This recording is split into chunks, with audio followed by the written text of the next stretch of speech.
뉴스 읽기로 시작해서 어디로 튈지 모르는 요절복통 도미노 토크 뉴스는 네모다. 오늘은 뉴스는 문화다로 함께하겠습니다. 네, 주말이 되면 생각나는 분이죠. 이분의 입에서 나오는 이야기들이 귀 기울이는 시간이 되었습니다. 강남대학교 글로벌문학부의 강희준 교수님 오늘도 나와 계십니다. 어서 오십시오. 네, 안녕하세요. 아바타를 어쩔까 고민이에요. 네, 보러는 굉장히 가야 될 것 같은데. 그 러닝타임이 길다라고 벌써 소문이 났고 네. 제임스 카메론이 그렇게 말했대요. 소위 말하는 손익분기점 네. 될지 모르겠다. 그 정도로? 영화의 역사상 세 번째로 흥행이 돼야 그러니까 네. 이 영화의 긴 100년 역사상 네. 세 번째 흥행이 돼야 손익분기점을 넘긴다고 합니다. 자기 기록을 자기가 깨는 거 아니에요, 그러면? 그렇죠. 자기로 자기가 깨야 되는데, 그러니까 거꾸로 말하자면 대단한 이익을 위해서 만든 영화라기보다 뭔가 영화사적 욕심을 가지고 만든 영화다라고 볼 수 있을 듯해요. 제임스 카메론이 70 넘지 않았나요? 그렇죠. 나이도 정말 많기도 하고. 예, 저는 왜 그게 되게 놀라웠었냐면 우리나라에서 70이 넘은 사람이 자신의 역작을 만들고 그리고 가장 최신 트렌드 제일 앞에 설 수 있는 가능성은 얼마나 될까? 또 미국 영화계가 정말 훌륭한 게 조지 밀러 감독이라고 매드맥스. 네, 네, 만들 매드맥스. 때 80 넘었었잖아요. 근데 그 감독이 만드는 게 매드맥스라는 게 전 제일 그러니까. 충격적인 제가 아는 거예요. 그 매드맥스요? 맞아요. 네. 분노의 도로 그 누가 퓨리어스 봐도 나오는. 누가 네. 봐도 거의 한 20대 감독이 거의 그러니까요. 약발고 만든 것 같은 그 약발고라니요. 좋은 이분이- 의미로서 예. 예. 너무 전 좋아하는 영화거든요. 그러니까 막 워보이 나오고 그런 상상력을 진짜 80이 대단하다. 넘은 나이에 했다라는 건 정말 대단하다 싶고 그리고 프로메테우스 만들었을 당시에 네. 그 감독 역시도 리들리 스콧 역시도 80이 넘었었거든요. 오 마이 갓. 그래요. 그렇게 따지고 보면은 오히려 진짜 천재들은 조금 자유로워져서 한 80 넘어서 또 하나의 또 대작을 남기는 게 부양할 아닌가. 가족이 없을 때가 더 자유로워진 건 아닐까요? 그런가요? 그래서 이번에 아바타도 오히려 조금 나이도 들고 나름 이제 영화사적인 좀 욕심을 냈다고 하니까 어떨지 한번 기대를 해봐야 되지 않을까. 예. 아바타 1이 나왔었을 때 정말 많은 분들이 너무 이런 영화 세상에 처음 봤다 그렇죠. 하면서 좋아하셨는데 전 사실 그때 잘 몰랐거든요.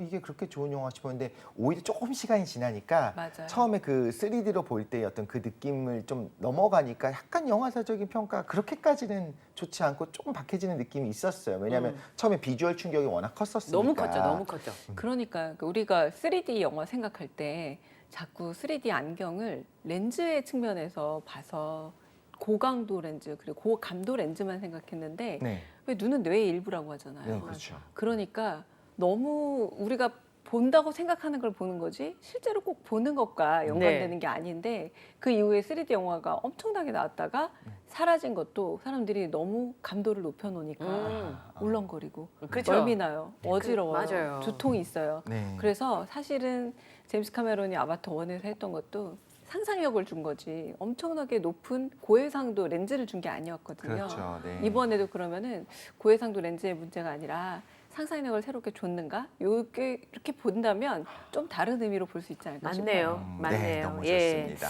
I see you. 네, I see, 그렇죠. I see you. 보겠습니다. 네. 이제 어른이 되니까 특히나 이제 겨울이 되면 사실 나도 모르게 조금 몽글몽글한 그런 걸 기대하게 되는 게 있어요. 사실 뭐 토피노 라떼를 한 번씩 생각하게 되고 거리를 지나갈 때 어떤 그 캐롤을 요즘은 거의 못 듣습니다만 맞아요. 캐롤이 예. 딱 들렸을 때 그 느낌 있잖아요. 내가 네. 어린아이로 돌아갔던 그 느낌. 네. 그러면 또 생각나는 건 강준 교수님이 또 어떤 영화를 추천해 주실까. 아. 진짜 그런 생각을 하게 돼요. 너무너무 좋은데. 가성비로 치면 뭐 이렇게 따뜻한 커피랑 귤만 있으면 거기 맞네. 영화만 하나 더 해주면 그냥 맞아요. 부자 되는 거잖아요. 맞아요. 손이 최근에- 노래져도 좋아요. 화제가 되고 있는 드라마 중에 그 재벌집 막내 아들에 네. 거기서 나오는 그 막내 아들이 영화에 하나 투자를 하잖아요. 네, 그거 바로 그것이지요. 맞죠. 네. 영화에 하나 투자를 하는데 주변 사람들이 이거 공포 영화 아니야? 어떻게? 그 우리는 24일, 25일 정도만 쉬지만 말 그대로 영미권에서는 홀리데이 기간이라고 해서 그쵸. 길게 한 쉬자. 열흘 넘게 쉬는데 아니 이 기간 동안 애가 혼자 혼자 집에서 도둑이랑 싸운다고 이거는 망할 거야라고 했는데 빵 터진 영화가 이제 나홀로 집에고 이게 1991년 영화더라고요. 맞아요. 30년이 훌쩍 넘었어요. 네. 그런데 지금도 겨울하면 떠오르는 걸 보면 지금도 어디 가서 하잖아요. 그러니까요. 그래서 농담처럼 저 영화를 몇 년 동안 혼자 보느냐에 따라서 싱글 그 개수가 나온다라는 표현이 네. 있을 정도로 겨울 영화가 우리 왜 그 장범준 씨의 벚꽃 엔딩을 벚꽃 연금이라 부르지만 생각보다 캐롤도 그렇고요.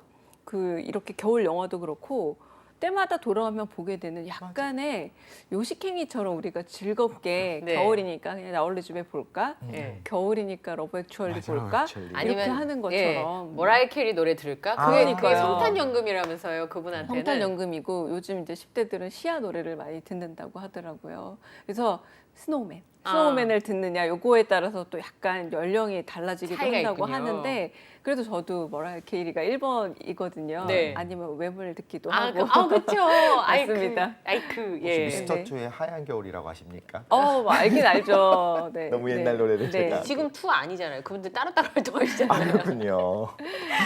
이렇게 재밌는 얘기들이 있어서 오늘은 겨울을 소재로 혹은 크리스마스를 소재로 한 정말 다양한 이야기들 오늘 다 못할 것 같은데 그러게요. 크리스마스 전까지 맞아요. 끝내보죠. 네. 네. 자, 봄, 여름, 가을, 겨울이라고 하는 계절마다의 특성이 있고 사실 그걸 느낄 수 있는 곳에 살고 있다는 것도 엄청난 행운이더라고요. 제가 호주 왔을 때 눈을 태어나서 한 번도 보지 못한 환갑이 넘은 할머니를 만난 적이 있었는데 그게 약간 상상이 안 되는 거더라고요. 우린 봄, 여름, 가을, 겨울이 다 있으니까. 그러네요. 근데 북한도 좀 그렇지 않습니까? 그렇긴 한데 그래도 거기 눈이 가끔 오거든. 한 10년에 한 번씩 눈이 네. 오니까.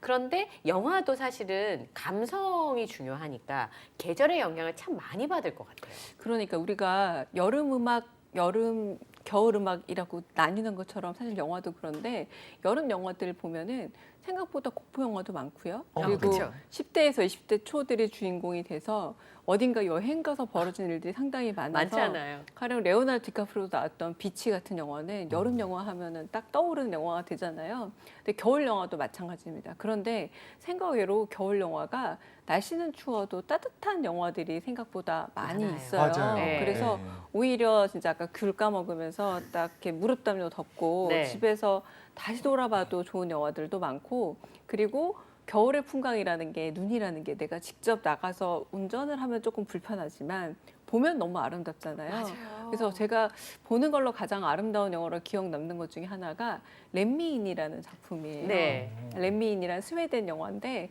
이 스웨덴 하면 우리가 사실 가본 분들보다는 북유럽 하면 떠오르는 자작나무와 눈 그리고 여기에 흡혈귀 소녀가 등장을 하는 얘기인데 너무 아름답게 오스칼이라는 왕따 소년과 예. 몇백 년을 혼자 살아온 그런 그 흡혈귀 소녀의 우정과 사랑의 이야기인데 말 그대로 눈의 바삭거림과 그래서 소년이 이렇게 자작나무 숲 눈숲에 누워서 이렇게 막 파닥파닥거리는 장면들이 있거든요.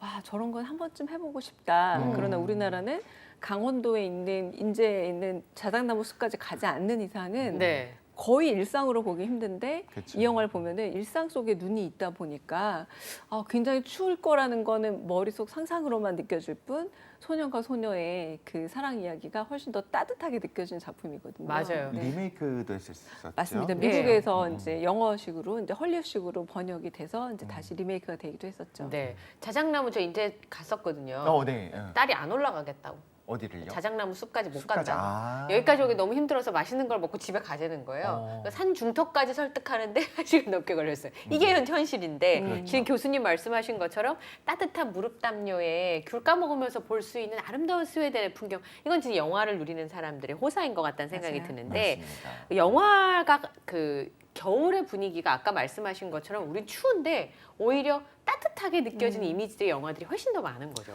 맞아요. 그래서 가령 예전에 이제 산포 가는 길 같은 영화, 우리나라에서는 가장 유명한 눈길 영화라고 하면 산포 가는 길이 떠오를 텐데 이만희 감독이 네. 나오고 그래서 오히려 한겨울이지만 눈이 오는 날은 비교적 따뜻한 날이라고들 해서 상대적으로요. 우리 지금처럼 난방이 좋지 않던 시절에는 눈이 오는 날 빨래도 하고 그랬다고 맞아요. 하더라고요. 네. 한겨울에. 산포 가는 길을 보면은 그 굉장한 눈길이지만 세 사람이 그래도 같이 걸어가니까 추운 나중에 뭐 불도 피우고 이야기도 나누고 그럴 때는 이야기가 되게 중요한 연료가 돼주잖아요. 그래서 그렇죠. 길게 걸어가다 보니 했던 자기가 아무한테도 하지 않았던 얘기들을 툭툭 꺼내놓게 오히려 되는 남한테 하게 되잖아요. 그런 이야기 장면들이 그러니까 저는 어렸을 때 보면서 저건 굉장히 외로우면서도 따뜻하다, 쓸쓸하면서도 다정하다라는 모순된 감정이 많이 느껴졌던 것 같아요. 눈길이. 근데 그런 눈의 감성들을 많은 분들이 비슷하게 느끼지 않을까라는 생각이 듭니다. 네. 확실히 눈보라가 몰아치는 모습을 만약에 본다. 등산 영화, 조난 영화 이런 걸 보면 진짜 춥게 느껴지긴 하잖아요. 근데 오히려 뭐 우리가 너무나 많이 알고 있는 뭐 갱키 데스크 하는 그런 맞아요. 장면들을 생각해 보면 눈이 쌓였는데 햇빛이 딱 비쳤다라고 딱 생각하는 순간 거기선 정말 포근함이 좀 느껴져요. 그러니까요. 그리고 눈이 만져보면 물론 놀다 보면 점점 추워지긴 합니다만 처음에 만졌을 때 다공성이잖아요. 네. 생각보다 그렇게 춥지 않기도 하고 또 눈이 올 때 왜 따뜻한지 아십니까? 기본적으로 눈이 내리면 주변에 있는 수증기가 그 안에 달라붙으면서 네. 승화도 하고 이 안에서 응고가 일어나게 되는데 그때 열을 바깥으로 방출을 해요. 아, 네. 그래서 이누이트족들이 이제 이렇게 네. 얼음으로 집을 만든 다음에 그 안에다 스프레이 같은 걸로 물을 뿌리면 이 물을 뿌린 입자들이 얼어붙으면서 열을 방출하니까 내부는 오히려 따뜻해진다고 하거든요. 아, 그래서 그 이걸로 들어가는 거예요? 실제로 그 안에 꽤 생각보다 많이 따뜻하거든요. 그걸 우리가 경험적으로 사실 알고 있는 거죠. 그렇죠. 눈 쌓인 곳을 걸어 다닐 맞아요. 때는 생각보다 춥지 따뜻하다. 않다라고 하는 그러니까 거를. 눈이 땡땡하게 얼은 그날보다 눈이 오는 날은 따뜻하다라고 하는데 방금 말씀하신 러브레터가 이 영화가 거의 겨울 영화의 대표적인 영화가 되지 않나 싶어요. 일본어 저 두 마디는 다 하잖아요. 네. 오겐키 데스까 와타시와 겐키 데스 이 두 마디는 맞아요. 다들 전 국민이 하던 시절이 있지 않았을까 싶고 특히 이제 그녀가 약간 붉은색 니트를 입고 있는데 맞아요. 겨울하면 크리스마스 때문이기도 하지만 붉은색 목도리라던가 붉은색 니트 거기에 저렇게 눈밭의 어떤 느낌들이 잘 남아 있고요. 이 영화는 또 첫사랑 영화다 보니까 저는 기억에 남는 게 아버지가 돌아가신 그날 이렇게 얼음 속에 얼려져 있었던 그 잠자리.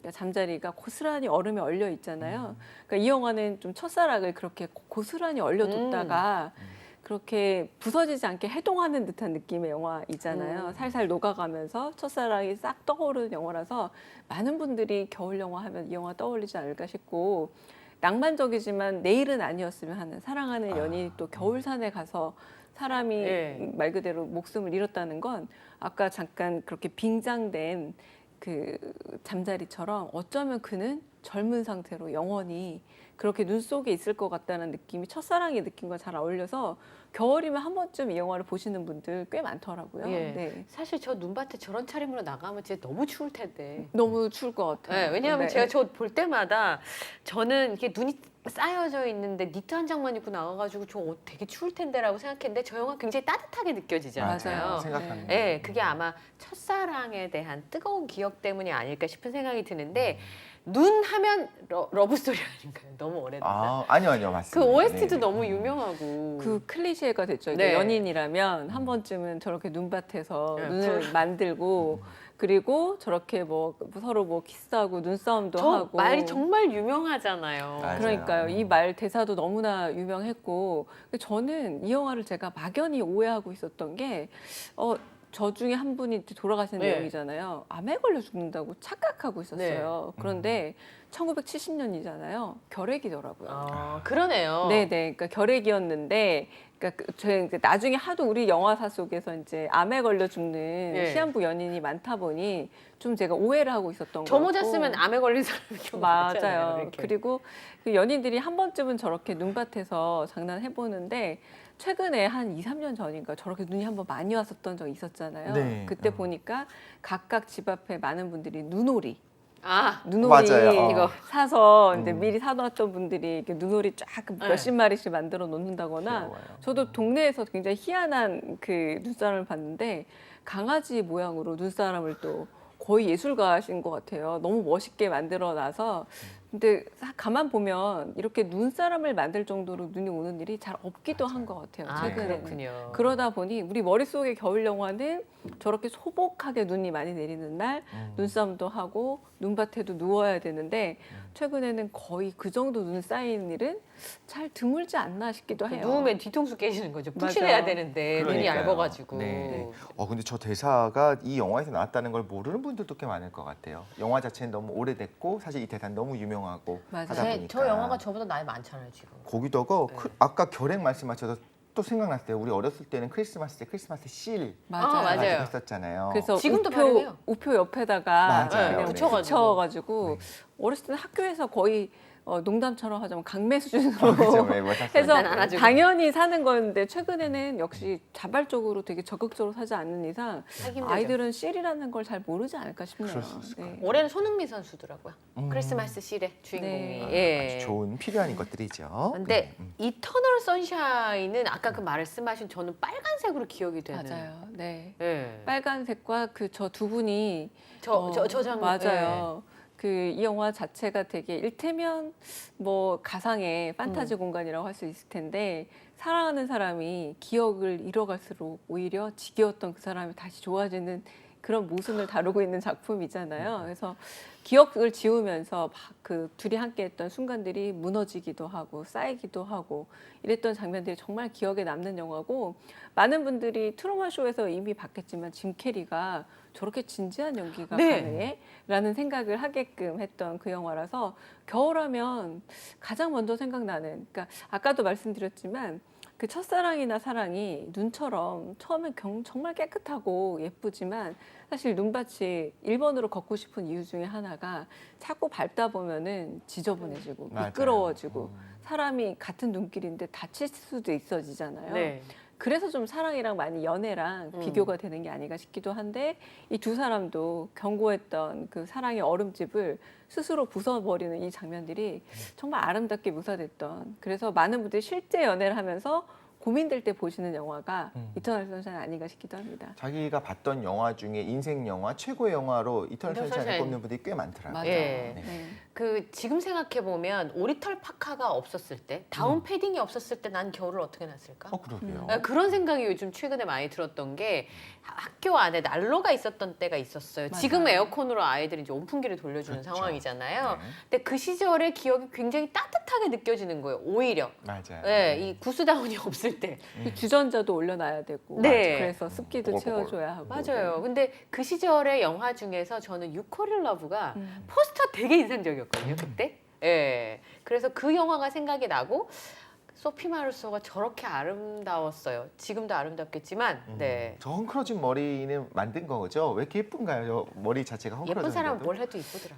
프렌치 시크라는 게 뭔지 알려준 네. 여성이 아닐까 싶은데 이전에 라붐이라는 작품에서도 너무 이쁘잖아요. 중고생인데 우리가 꿈꾸지 못한 연애도 하고 상상 안 돼. 사랑도 그 실패도 하고 이 얘기 때문에 소피 마르소가 워낙 인기가 많았던 시절 이제 조금 더 성숙한 과정에서 유커릴 러브가 나왔는데 이 영화에서도 말 그대로 사랑 영화이기 때문에 더 인상적이기도 했지만 우리랑 좀 다른 여러 가지 프랑스의 문화들이 더 매력적으로 느껴졌던 작품 아닌가라는 생각이 네. 들고 이 영화는 저는 그냥 소피 마르소로 시작해서 소피 마르소로 마르소로 끝나는 그 80년대 가장 아름다웠던 소피 마르소 한 시절이 고스란히 담겨있는 작품이 아닐까라는 생각이 들기도 합니다. 네, 오죽하면 우리나라 화장품 모델을 했겠어요.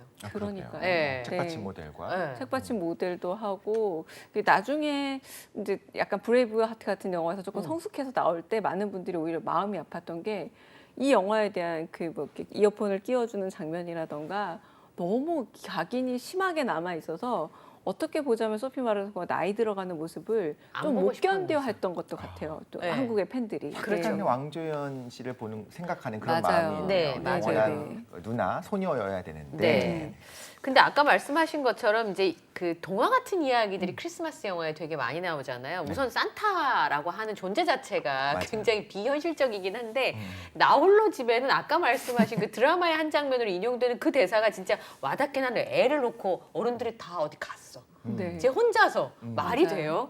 그러니까 말 그대로 제목이 홈 언론인데 음.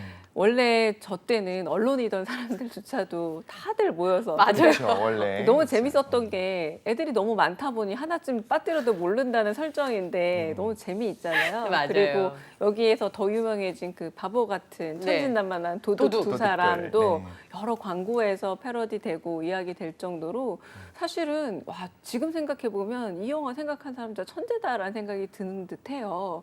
아이 혼자서 그걸 공포스럽게가 아니라 재미있게. 네. 사실은 우리가 연휴 기간이나 그 말 그대로 크리스마스 때는 좀 즐겁고 쾌활한 영화를 보고 싶지. 맞아요. 맞아요. 울적한 영화보다는 그래서 정말 잘 어울렸던 영화가 아닌가라는 생각이 들고 지금 봐도 코미디 영화라서 촌스럽지 않더라고요. 그리고 저기서 케빈이 불쌍하다고 아무도 생각 아, 안 했어요. 맞아요. 너무 그 두 불쌍해요. 도둑이 너무 처참하게 당하니까 어. 저 아저씨들 너무 불쌍하다. 다리 위에 버리기를 맞아요. 갖고 막 그 말 그대로 뜨거운 막 손잡이에다가 아, 그 앞정 같은 거 밟고 막 맞아. 맞아요. 애들은 아마 그 정도면 박수 치고 좋아할 텐데 어른들 볼 때 어우 저거 죽는 거 아니야? 저 어떡해. 맞아요. 저 정도면 큰일 났는데. 집에서 레고 블록만 밟아도 그렇죠. 그렇게 죽을 아픈데. 것처럼 아픈데 네, 그런 맞아요. 추억들이 있는 영화가 되어서 네. 이 영화는 정말 고전이 되지 않을까라는 생각이 들고 그 전에 뭐 러브 어페어를 보면서 크리스마스 이브 때 꼭 그 엠파이어 스테이트 아, 빌딩을 맞아요. 가야 된다 생각했던 예전 어르신과 달리 거의 90년대 이후 이 영화를 보신 분들이면 크리스마스다 하면 가장 1번으로 떠오르는 작품이 아닌가 싶습니다. 예. 나이가 들어가는 배우가 나이가 들어가는 거 보면서 안타까운 말씀하셨었잖아요. 사실 맥컬리 컬킨은 유난히죠. 우리 맞아요. 마음에서는 항상 어린 아이, 너무 귀엽고 사랑스러운 아이인데, 이거 그렇죠. 그런데 우리가 그 이후의 모습들을 보면서 조금 내 생각이랑 좀 다른 모습들을 보이네라고 생각할 때가 있는데 어느덧 생각해보면 저도 나이가 그만큼 또 먹고 그러니까요. 있네요. 예. 네. 근데 크리스마스에 두고두고 보는 영화 중에 나홀로 집에도 있지만 러브 액츄얼리를 최근에 이길 영화가 최고인 것 같아요. 아, 맞습니다. 그러니까. 네. 아, 전 이게- 요즘도 봅니다. 예. 요즘도 봐도 훌륭한 작품이라는 생각이 드는 게 그 홈얼론은 물론 흥미롭지만 너무 가족 영화라면 네. 한편으로는 가족뿐만 아니라 연인이라던가 많은 분들이 또 크리스마스 연휴 때 굉장히 즐기는 그런 시간이기도 한데 러브 액츄얼리는 사실은 약간 로맨틱 코미디나 로맨스 영화들이 주춤할 때 나왔어요. 아. 조금 좀 주춤하던 시절에 이 영화가 정말 이 영화 다 새로운 뉴 바이블이다. 새로운 성경이 될 수 있다라고 해서 나와서 지금 보시는 저 장면이 카드 뉴스 장면이라던가 그리고 그 연인을 떠나보낸 하지만 고백하지 못했던 그 친구가 했던 장면이잖아요. 근데 행복하길 바라지만 사랑하는 건 고백하고 싶은 이 마음은 지금도 많이 좀 사용되는 것 같아요. 많은 분들이 네. 오히려 이제는 저 때 당시는 우리가 이렇게 여러 가지 디지털 기기를 안 써서 당연히 올드한 패션은 아니었거든요. 근데 지금은 조금 고전적인 방식의 고백 고백. 방법이 돼서 그렇게 하나의 좀 참조 사항이 되고 있는 게 아닌가 싶은데 저는 제일 기억에 남는 게 동생이 아픈 누나 이야기 네. 있잖아요. 그래서 이 영화의 가장 큰 장점이라면 아름답고 로맨틱한 장면도 있지만 현실적 사유 때문에 결국은 크리스마스를 잘 즐기지 못하는 사람들의 사연들도 맞아요. 잘 담아내서 그 얘기가 뭉클했고 옴니버스 영화의 특징이 뭐냐면 여러 이야기들이 담기다 보니 내가 공감할 수 있는 이야기가 하나쯤은 있기 맞아요. 마련이잖아요. 네. 그래서 가령 영국 총리와 그 비서의 사랑 이야기랄지 아 우리나라에 그런 정치인이 있으면 참 좋겠다 싶습니다. 저는 춤추는 휴그랜트처럼 휴그 랜트. 멋있는 정치인이 나오면 저는 한 네, 표를 드리겠습니다. 정치인이 나온다는 것도 판타지지만 판타지죠. 그렇게 평범한 또 비서랑 연결이 되는 맞아요. 것도 판타지고 그리고 전혀 말이 통하지 않는 두 커플 있었잖아요. 맞아요. 스페인어를 쓰는 네. 여성과 영어를 쓰는 분이 아무 말도 못 서로 이해를 못함에도 불구하고 얘가 통일. 결국 사랑하게 된다라는 것도 사랑의 어떤 마술을 보여주는 작품이라서 지금도 바로 러브 액츄얼리는 그래 보겠다 해서 마지막에 마이클 리가 그 노래를 부르면서 정말 약간은 좀 변태스럽고 그리고 좀 불편한 모습을 보임에도 불구하고 의상도 불편해요. 보기가. 네, 그래서 이 영화가 어우러지는 느낌들을 줬던 게 아닌가 싶습니다. 예. 저는 이거 정말 매 겨울마다 10번씩 보는 것 같아요. 그냥 틀어놓고 있으면 그냥 틀어놓고 맞아요. 막 집중하지 않아도 그냥 딴 거 할 일 하면서도 대사 다 틀어놓고 있으면 외죠? 지금 얘기하는 것마다 다 장면 다 생각나요. 맞습니다. 삐리림말핀 네네네. 이거부터 시작해서 전부 다 정말 너무너무 좋아하는 영화고 왜 다시 봐도 촌스럽다고 느껴지지 않고 맞아요. 그냥 기분 좋은 왜냐하면 이 영화를 본다는 것도 있지만 이 영화를 보는 당시 그때 저부터 시작해서 지금 나의 상황들을 같이 고려해서 보는 것 같아요. 네. 예전에는 공감하지 못했던 게 그 새 아빠와 아들의 어떤 우정과 맞아요. 신뢰를 쌓아가는 과정들을 사실 예전엔 공감하지 못했는데 지금 보면 지금 보면 다를 것 같아요.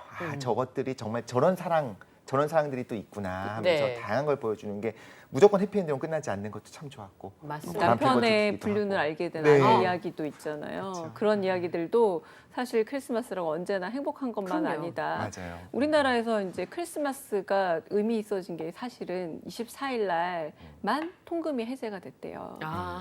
그 군부 독재 시절에 네. 박정희 정권 이후에 그러니까 많은 분들이 첫 번째는 그 5.16 쿠데타 성공의 1주년 기념으로 열흘을 쉬게 해줬다고 합니다. 24일부터 1월 5일까지. 그러니까 그 당시 젊은이들이 그 불만이 있었던 게 얼마나 풀려버렸겠어요. 그래서 우리도 모르게 24일 날 밤새는 문화가 그래서 만들어졌다고 해요. 유일하게 통금이 해제가 되니까 이날은 누가 젊은이들이라면 누가 집에 가고 싶겠어요. 그렇죠. 단 하루인데 그래서 그날 난리가 나고 그리고 그때 개봉했던 영화들이 사람이 너무 넘쳐서 그 약간의 위험한 사태까지도 가고 했다고 하더라고요. 그래서 통금 해제되는 82년이 되기 전까지는 유일하게 통금이 해제되는 날 24일이었다고 합니다. 근데 그마저도 사실은 굉장히 정치적으로 살펴보면 그런 부분이 있음에도 불구하고 로맨틱하게 느껴지는 맞아요. 크리스마스 이브여서 맞아요. 그렇죠? 네. 예.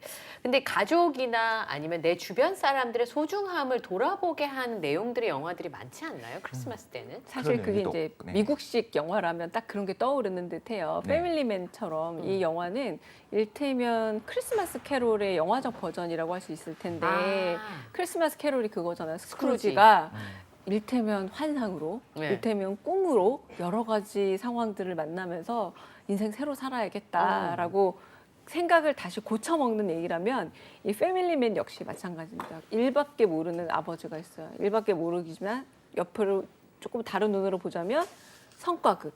그러니까 돈밖에 모르는 아버지가 돼버린 거죠. 스크루지네요, 스크루지. 맞아요. 그죠? 그러니까 난 너희를 위해서 돈을 벌고 너희를 위해서 직장에 출근한다라고 말은 그렇게 하지만 정작 소중한 가족들은 아빠를 볼래야 볼 수도 없고 어머. 그리고 중요한 크리스마스 모임에도 아버지는 일한다고 나가버리고 결국은 원래는 시작은 가족을 위해서였지만 결론적으로는 가족을 슬프게 해버리는 이 남자 이야기를 스크루지 영감처럼 하룻밤의 꿈처럼 인생을 다시 살아봤더니 아 그래 가족이 최고다라고 해서 보여주는 그런 영화라고 할 수 있는데 이 영화 역시도 이 이후로 비슷한 류의 영화들이 꽤 많이 나왔었던 기억이 맞아요. 나요. 네. 그래서 가족의 소중함을 깨닫는. 근데 저는 좀 재밌는 것 중에 혹시 솔드아웃이라는 영화 기억나세요? 네. 솔드아웃이 아들한테 크리스마스 선물 선물로 사줘야 사다 줘야 되는데. 되는데 딱 하나 남은 걸 쟁취하기 위한 아놀드 슈왈제네거의 액션 영화입니다. 근데 이 영화도 가끔 많은 분들이 그럴 거예요. 저도 자녀를 키우면서 진짜 하나 남을 때가 있어요. 있어요? 그리고 말이 통하는 아이면 모르겠는데 아마 자녀분들은 한 4-5살 정도 되는 애는 이걸 못 받는 걸 용납을 못 하잖아요. 그래서 산타 할아버지가 나를 미워한 거다라고까지 오해할 지경이 되면 어떻게든 구해야 되잖아요. 그래서 저도 농담처럼 그 예전에 한동안 아이들이 손으로 주물주물 만들어서 네. 하는 그게 유행하던 시절이 있어요. 참. 네. 그래서 그걸 수제로 원하더라고요. 그래서 그거를 새로 만들어 달라고 부탁을 해서 10,000원짜리 사는데 퀵 비용이 5만 원인가 들었던 그런 기억이 나기도 하는데 그 영화도 좀 재밌는 가족의 소중함을 좀 느낄 수 있는 영화 아니었을까라는 생각이 듭니다. 그러니까요. 아빠가 슈왈제네거. 맞아요. 네. 네. 그 솔드아웃 되기 전에 아빠가 이렇게 뭐 주먹으로 죽이고 같은데 그러니까. 비켜. 네. 네. 충분히 그럴 수 있지 않을까 네. 그런 생각이 듭니다. 근데 사실은 그 눈을 볼 수 있는 영화가 또 이 겨울 영화 아니겠습니까? 아까 맞아요. 러브레터 같이. 맞습니다. 예. 네. 그래서 결국은 러브레터도 많은 분들이 딱 12월 되면은 배경화면 같은 걸로 많이 깔아놓기도 네. 하시고요. 그러니까 눈을 귀찮지만 결국 기다리게 되는 게 아닌가 싶기도 하고요. 네. 좀 레버넌트라는 영화는 미국에 이거는 좀 저런 대황량한 눈밭이 있구나라고 조금은 다른 느낌의 미국의 북미의 예. 말 그대로 지금 우리가 알고 있는 그 이전 세계를 보시는 거는 또 굉장히 저렇게 곰 가죽을 뒤집어 쓰고 이런 모습들을 보면서 대자연의 또 광활함을 느낄 수 있는 영화이기도 저 합니다. 대사 뭐예요?